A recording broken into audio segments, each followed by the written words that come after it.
শুভ সকাল বন্ধুরা, আমার মায়ের চ্যানেলে আপনাদের সবাইকে স্বাগত জানাই।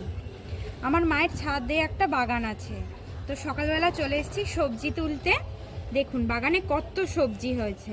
প্রথমেই আমরা এসে তুলে নিয়েছি ধনেপাতা, একদম ফ্রেশ টাটকা ধনেপাতা, পেঁয়াজের পাতা, পেঁয়াজ কলিও বলা যায়।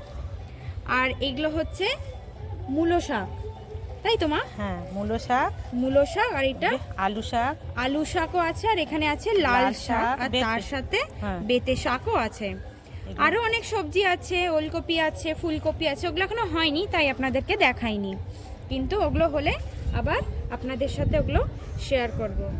আমাদের 2-3 দিনের সবজি হয়ে গেছে, অনেক সবজি।